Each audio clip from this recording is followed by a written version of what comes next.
ঘোলের শরবত, দই আর পাতিলেবু এনে রেখেছিলাম বাজার থেকে। খাও, শরীর জুড়োবে। ইস, কি চেহারা করে এসেছো, আমার কান্না পায়। কাঠ ফাটা রোদ্দুর, ঘরে বসে বুঝতে পারো না মাথা ফেটে চৌচির হচ্ছে না, সেটাই আশ্চর্য। রোদে রোদে ঘুরবে না, এই বলে দিলাম।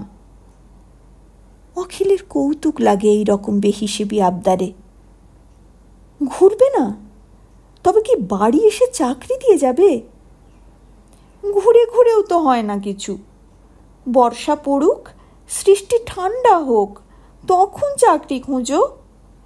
এক বাক্স গয়না আছে তো আমার, অত ভাবনা কিসের?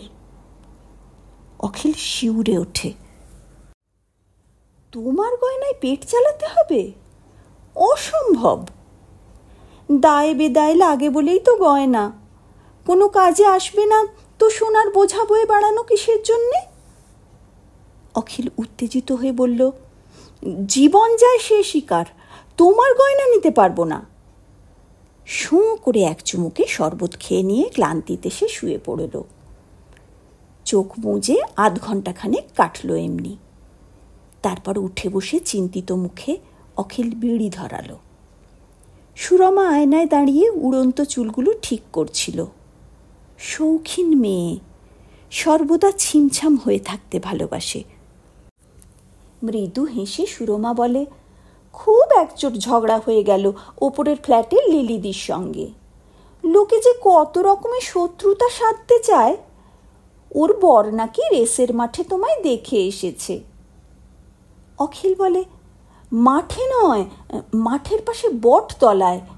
খিদিরপুরে একটা কাজের খোঁজ পেলাম, লাল দিঘি থেকে হেঁটে পাড়ি দেবার সময় জিরিয়ে নিচ্ছিলাম একটুখানি। তাই বললাম আমি লিলিদিকে, তোর বর রেসে যায় সেটাই প্রমাণ হলো এর থেকে। নইলে সে দেখলো কি করে? রাগ করে চলে এসেছি। অকথা কুকথা শুনতে আর কোনো দিন যাচ্ছি না ওপরে। অখিল নিঃশ্বাস ফেলে বলে, দুপুরের রোদে মাঠ ভেঙে লাল দিঘি থেকে খিদিরপুর, 2 পয়সার বিড়ি সম্বল, ধোঁয়া ছাড়া কিছু পেটে পড়েনি। তুমি শরবত তৈরি করে দিলে, অমৃতের মতো লাগলো। কাঁদো কাঁদো হয়ে সুরমা বলে, দেখো তো, ছাই গয়নার বাক্স তবু বয়ে বেড়াতে বলো আমায়।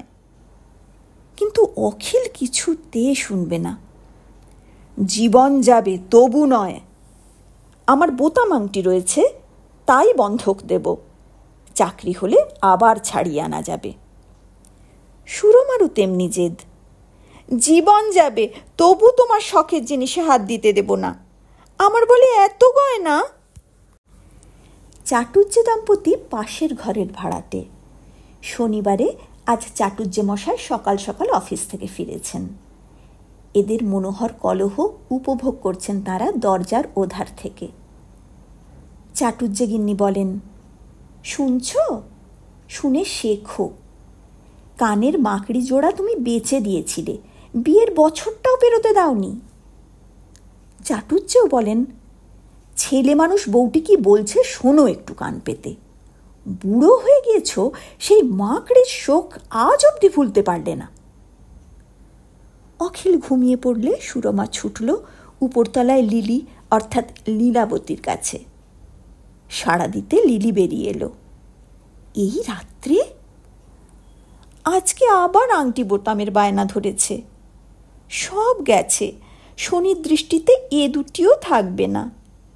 তুই রেখে দে ভাই, কি জানি তালা খুলে চুরি করে যদি বের করে নেয়। অভ্যেস আছে তো। 2 চোখে জলের ধারা বইছে। লিলি আঁচল দিয়ে মুছিয়ে দিল। সুরমা বলে, আর একটা কথা, তোর বরকে বলে গিলটির আংটি বোতাম ওই রকম 1 সেট গড়িয়ে দে না ভাই।